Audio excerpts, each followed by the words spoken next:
dan saya dari jurusan Pendidikan Agama Islam. Baik, di sini saya akan menjelaskan materi yaitu lebih dekat dengan Allah Subhanahu wa taala yang sangat indah namanya, dan itu adalah materi SMP kelas 7 dan semester ganjil. Baik, di sini saya akan menerangkan. Oke, baik, di sini yaitu tujuan pembelajarannya adalah yang pertama itu menjelaskan pengertian iman kepada Allah dan menjelaskan dalil-dalilnya juga.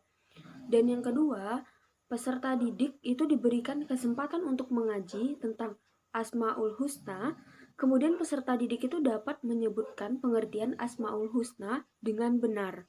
Dan tujuan yang terakhir yaitu adalah melalui kegiatan pengamatan peserta didik dapat mencontoh atau memberikan contoh perilaku yang sesuai dengan Asmaul Husna dengan benar.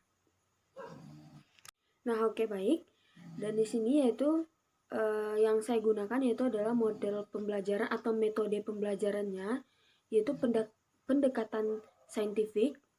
Kemudian model yang digunakan di sini itu adalah model pembelajaran kontekstual, teaching and learning, dan direct. Kemudian metodenya itu adalah yang digunakan diskusi, tanya jawab, dan demonstrasi. Dan di sini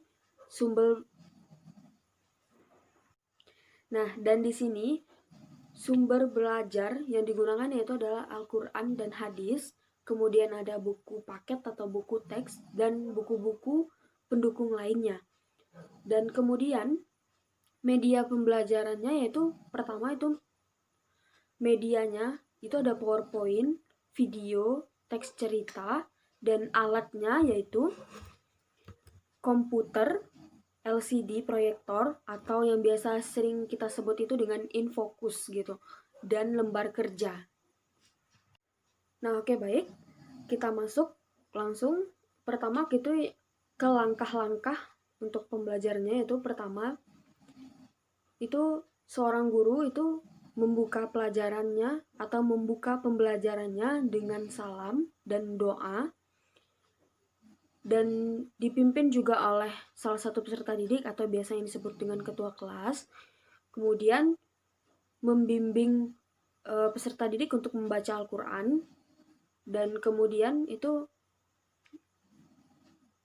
kita sebagai seorang pendidik itu memperlihatkan kesiapan diri dengan mengisi lembar kehadiran dan memeriksa kerapian pakaian dan posisi tempat duduk peserta didik gitu.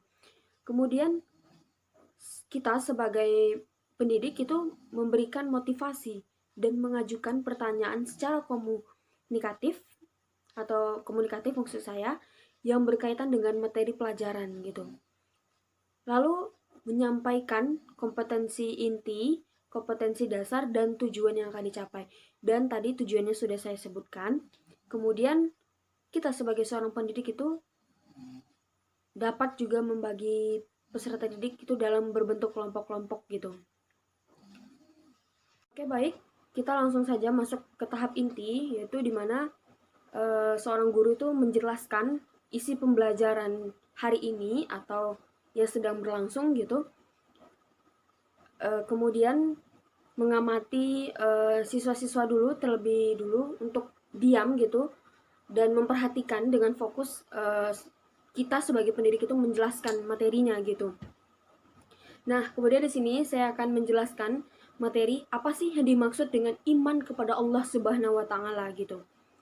Nah, secara harfiah iman itu berarti percaya gitu.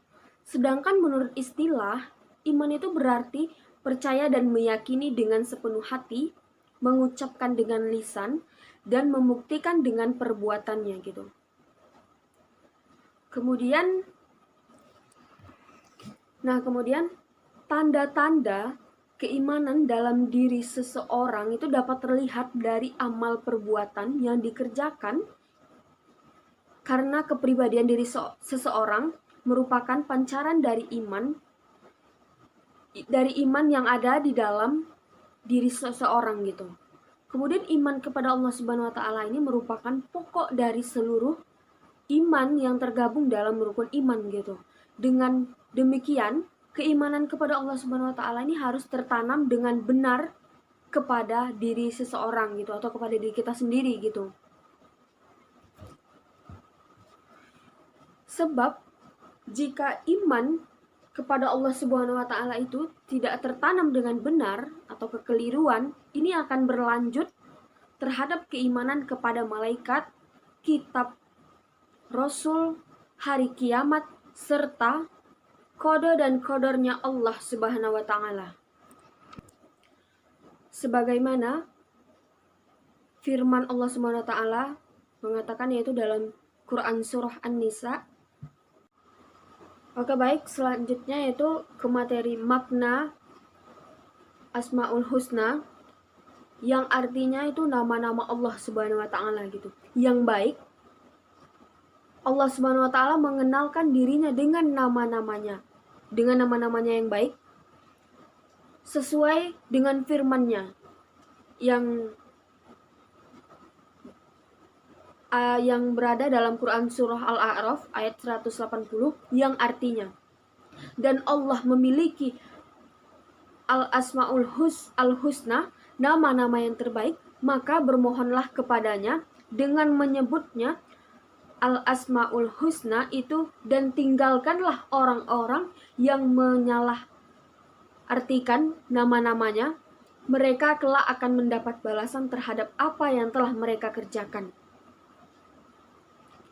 Kemudian Rasulullah SAW itu menjelaskan bahwa nama-nama Allah Subhanahu wa taala yang baik itu berjumlah 99 gitu.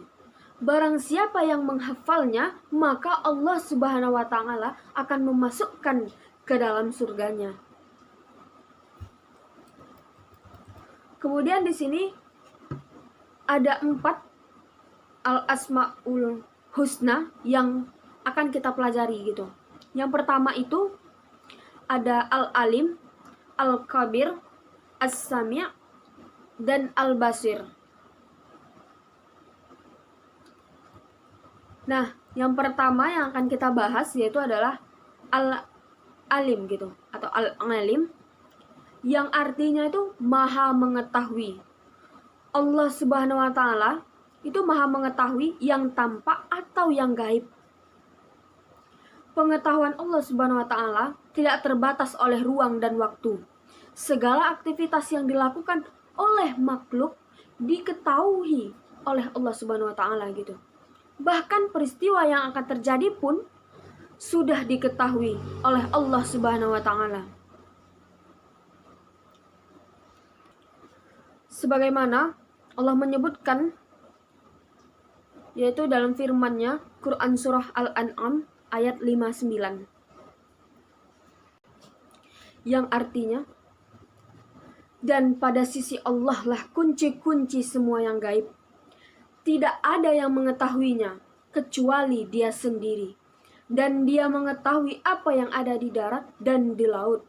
Tidak ada sehelai daun pun yang gugur melainkan Dia mengetahuinya, dan tidak jatuh sebutir biji pun dalam kegelapan bumi, dan tidak pula sesuatu yang basah atau yang kering melainkan tertulis dalam kitabnya, yaitu Laul Mahfuz. Subhanallah gitu, luar biasa. Perlu kita ketahui bahwa Allah Subhanahu wa taala itu menyuruh kita untuk menggali ilmu sebanyak-banyaknya agar kalian dapat mengetahui ciptaannya, baik yang ada di langit maupun yang ada di bumi. Sesungguhnya Allah Subhanahu wa taala itu sangat menyukai orang yang rajin mencari ilmu pengetahuan dan mengamalkannya gitu.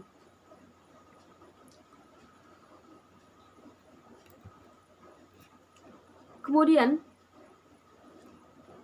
meyakini sifat Allah Al-Alim adalah kita harus terus-menerus mencari ilmu-ilmunya Allah Subhanahu wa taala gitu, dengan cara belajar dan merenungi ciptaannya gitu.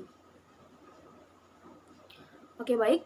Yang selanjutnya itu ada Al-Khabir gitu. Al-Khabir ini artinya maha waspada. Maha waspada bagaimana gitu? Maha waspada mengetahui perkara yang tersembunyi. Allah Subhanahu wa taala itu menciptakan miliaran makhluk dengan berbagai ragamnya. Semuanya diketahui oleh Allah dengan detail. Penuh kecermatan dan kewaspadaan baik secara lahir maupun batin. Tidak ada satupun ciptaan Allah Subhanahu wa taala yang salah sasaran. Ini menandakan bahwa Allah itu adalah maha waspada. Dan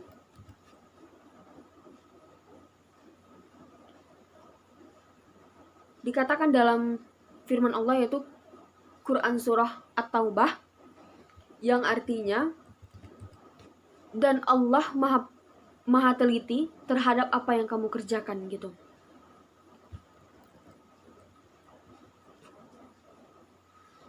Nah, jadi kita harus waspada dan cermat dalam melaksanakan kegiatan, baik itu di sekolah, di rumah, maupun di tempat lainnya. Orang yang waspada akan mendapatkan hasil maksimal dan tidak akan menyesal di kemudian hari. Selanjutnya yang ketiga, yaitu As-Sami'. As-Sami' itu artinya maha mendengar. Allah Subhanahu wa taala maha mendengar semua suara apapun yang ada di alam semesta ini. Jadi pendengaran Allah Subhanahu wa taala tidak terbatas gitu. Nah, kemudian yang terakhir nih, yaitu Al-Basir, yang artinya maha melihat gitu. Allah maha melihat segala sesuatu walaupun lembut dan kecil. Allah Subhanahu wa taala melihat apa saja yang ada di langit dan di bumi. Bahkan seluruh alam semesta ini dapat dipantau oleh Allah Subhanahu wa taala. Sebagaimana firman-Nya yang berada dalam Quran surah Al-Hujurat ayat 18, yang artinya, sesungguhnya Allah mengetahui apa yang gaib di langit dan di bumi, dan Allah maha melihat apa yang kamu kerjakan. Jadi kita itu diajarkan untuk pandai dan cermat dalam memandang berbagai persoalan yang ada di sekeliling kita. Namun jangan lupa, kita juga harus selalu introspeksi diri untuk melihat kelebihan dan kekurangan kita sendiri agar hidup menjadi lebih terarah. Sungguh hal ini sangat indah untuk kita amalkan gitu. Nah, selanjutnya itu ada hikmah beriman kepada Allah Subhanahu wa taala gitu. Orang yang beriman tentu merasa dekat dengan Allah Subhanahu wa taala. Oleh karena merasa dekat, dia berusaha taat, menjalankan perintah dan menjauhi segala larangannya. Sungguh bahagia dan beruntung manusia yang bisa seperti ini. Jadi, orang yang beriman akan mendapatkan berbagai keuntungan. Itu antara lain, yang pertama ada selalu mendapat pertolongan dari Allah Subhanahu wa taala. Lalu, yang kedua, hati kita itu menjadi lebih tenang dan tidak gelisah. Dan yang ketiga, sepanjang masa hidupnya tidak akan pernah merasa rugi. Sebaliknya, tanpa dibekali iman, sepanjang usianya diliputi kerugian. Nah, jadi buat ananda sekalian atau peserta didik atau siswa-siswa atau untuk diri kita sendiri, jadi kita itu harus menggunakan usia kita dengan sebaik-baik mungkin agar kita tidak rugi di kemudian hari kelak nanti. Bersama-sama menutup pelajaran itu dengan berdoa dan mengucapkan salam kembali gitu. Nah, kemudian di sini ada penilaian. Itu yang pertama itu ada sikap spiritual, dan yang kedua itu ada pengetahuan, dan yang ketiga itu ada keterampilan gitu. Nah, di 3 penilaian yang sudah saya sebutkan tadi itu ada komponen-komponennya juga gitu. Nah, ini tuh cara buat penilaiannya. Boleh dilihat. Oke, baik. Sekian materi yang saya jelaskan